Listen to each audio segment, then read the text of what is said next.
Salut tout le monde, ici Aude de Haute Couture et aujourd'hui on se retrouve pour un DIY. Ça va être un do it yourself très simple et qui fait suite aux vidéos que j'avais faites sur le B-Wrap. C'est-à-dire que ça va être un peu dans la même optique, mais on va faire un couvre-bol. On va pouvoir là, je vais vous en montrer une façon de faire aujourd'hui, mais vous allez pouvoir répéter le processus pour le faire à tous les bols que vous avez à la maison. Donc on peut partir ça maintenant.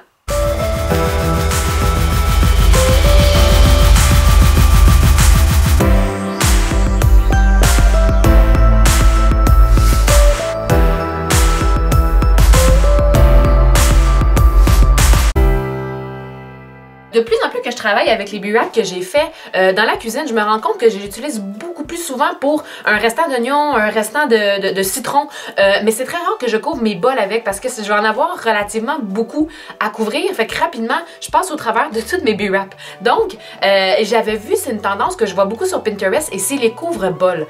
Ça va faire un peu comme, je trouve que ça ressemble un peu comme à un casque de bain, mais pour bol. Ça va venir là faire le même effet que le B-Wrap. Il va s'installer peut-être un peu plus rapidement puis il va peut-être, il va tenir plus longtemps, mais surtout il va se laver mieux. Fait que je trouvais ça quand même intéressant.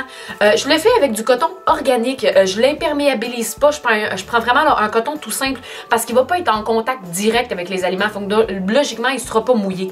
Si jamais vous voulez, vous pouvez utiliser du pull, étant donné encore une fois que ça soit pas en contact direct avec les aliments. Ça va seulement être au cas des fois qu'il y a un déversement ou quoi que ce soit. Ça va protéger et peut-être un petit peu plus facile à nettoyer. Mais qu'est-ce qui est fun avec ça, c'est qu'on va pouvoir le mettre directement à la laveuse sécheuse. Fait qu'encore là, l'entretien sera pas très. On va pouvoir s'installer. Vous n'allez pas avoir besoin de beaucoup de choses. Là. Le tissu, là, vous allez être correct avec un fat quarter, c'est-à-dire je pense que ça équivaut environ à 18 pouces par 22 pouces, un carré nécessaire, tout dépendant du pot, en fait, que vous allez vouloir couvrir.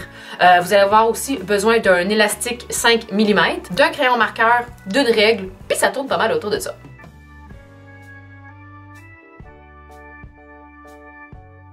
Bon, fait que là, je suis allée me chercher un bol en haut, tout simple.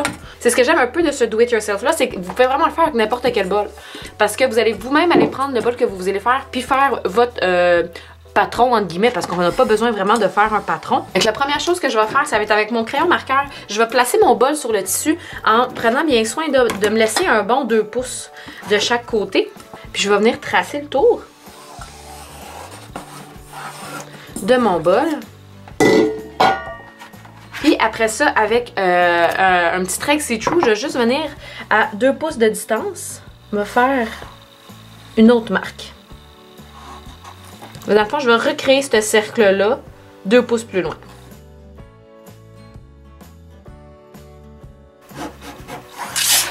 Une fois que vous allez avoir tracé, on va naturellement venir le couper. Et là, vous allez avoir le choix. La finition, soit vous allez le faire au zigzag avec une machine domestique ou encore avec le point de surjet si vous l'avez, à la surjeteuse comme moi je vais aller faire, ou si vous avez les ciseaux dentelés, vous pourriez aussi le faire avec le ciseau dentelé. Fait que moi, ce que je vais aller faire, c'est que je vais aller à la surjeteuse, faire tout le tour. Si jamais vous faites ça aussi, petit conseil, vous pouvez ajuster le différentiel de votre surjeteuse pour qu'il vienne froncer un peu votre tissu. Ça va être plus facile après ça pour faire la prochaine étape, mais honnêtement, c'est vraiment juste un truc pour nous faciliter la vie. Ça se fait même si vous le faites pas, ça avec une surjeteuse et ajouter le différentiel. Donc, vous allez choisir votre finition et on va aller faire ça tout de suite. Fait que là, comme vous allez peut-être remarquer, étant donné justement que j'ai ajouté le différentiel, le bord vient comme se rentrer vers l'intérieur. C'est pour ça que je dis que ça va venir faciliter la prochaine étape. Parce qu'on va venir rentrer justement le bord. Fait qu'on va faire un rentré de 1,5 et on va venir presser. Là, ça se peut que ça soit pas parfait. Parce que, étant donné qu'on rentre à l'intérieur, la circonférence est un peu plus grande de où est-ce qu'on veut le rentrer. C'est vraiment pas grave parce que de toute façon, on va venir mettre un élastique et ça va tout venir se froncer de toute façon.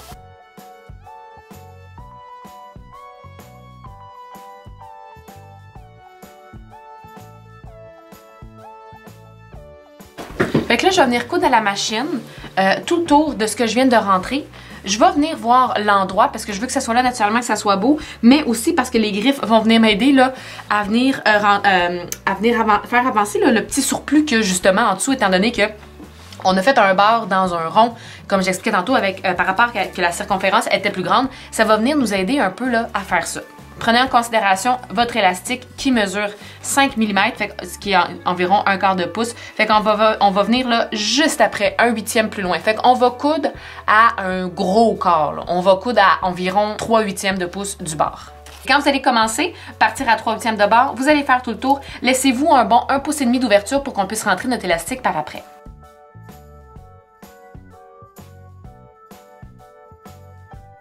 Là, j'ai commencé à coudre ici, fait que je vais faire mon point d'arrêt là.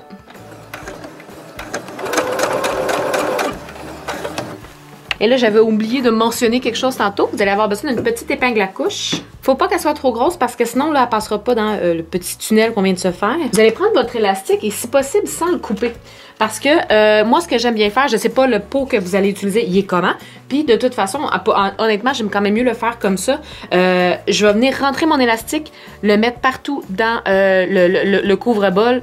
Puis je vais venir le serrer, puis avec un épingle. Après ça, je vais venir le mettre sur mon bol pour voir quelle grosseur j'ai vraiment de besoin. Mais comme ça, là, je sais que je vais pas en couper trop ou encore pire, ne pas en couper assez. Parce que s'il y en a trop, on peut toujours le couper. C'est un peu gaspillé si jamais... il nous reste juste, mettons, 2 pouces d'élastique. Mais si on n'en a pas assez, là, c'est trop serré, ça sera pas le fun. Je vais venir trouver là où est-ce que je me suis trouvé. Je me suis laissé une ouverture juste ici. Je vais rentrer mon épingle et je vais rentrer l'élastique tout le tour.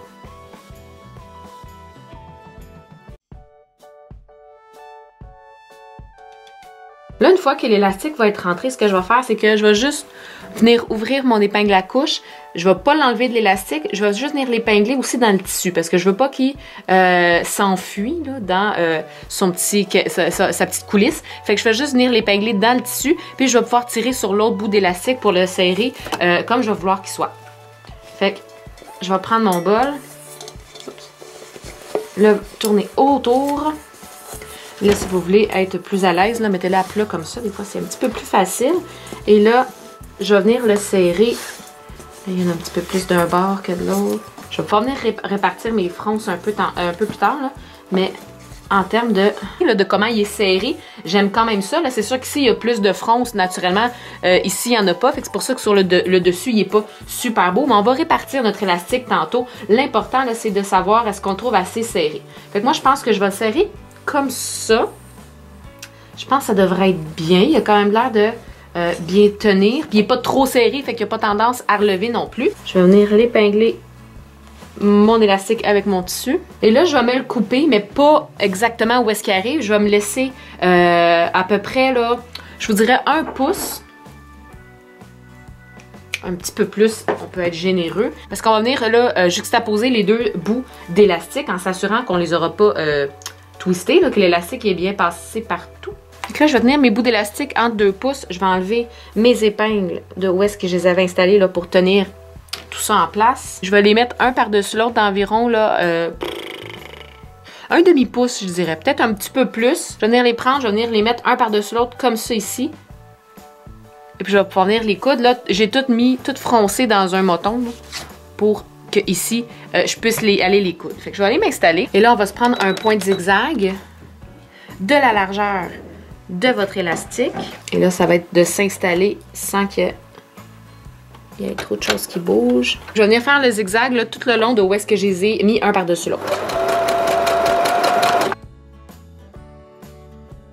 La raison pourquoi je fais un zigzag là, c'est que je veux pas qu'il perde de son élasticité ici. Si j'étais venue coudre à point droit, là, le point aurait pu à la longue casser. Là, au fur et à mesure qu'on aurait étiré le bol, pas le bol, mais le cache-pot, le point aurait pu casser. C'est pour ça qu'on vient faire un petit zigzag ici, étant donné que c'est un point stretch. On va venir répartir tout notre élastique là, le plus équitablement possible partout.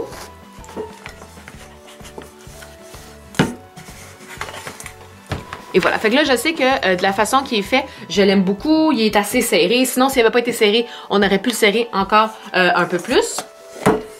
Et là, si on est sûr de notre shot, là, on va pouvoir venir fermer. Fait que là, où est-ce qu'on s'était laissé ouvert ici, on va venir tendre notre élastique et venir faire la piqûre qui manque. Fait que je vais venir me réinstaller de la même façon, partir d'où est-ce que j'avais commencé au début. Oups, je suis encore en zigzag.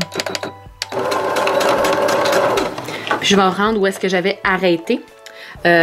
Tout en essayant de ne pas coudre l'élastique, bien évidemment. Fait que là, pour une dernière fois, je vais répartir mes frances pour que l'élastique soit vraiment le plus possible partout égal. Et voilà!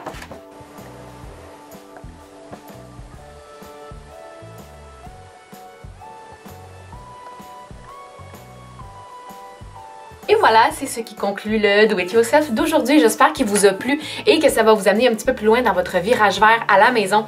Et en plus, la semaine prochaine, ce qui est chouette, c'est qu'on se retrouve mais pour un tutoriel et on continue en ce sens. C'est-à-dire qu'on va faire un projet qui va peut-être nous amener à éventuellement jeter les fameux sacs à collation en plastique. On fait des sacs à collation réutilisables. Si vous avez n'importe quelle question, gênez-vous pas à les laisser juste en dessous. Si vous avez apprécié la vidéo, n'hésitez pas à cliquer j'aime et on se revoit très bientôt pour d'autres trucs de couture.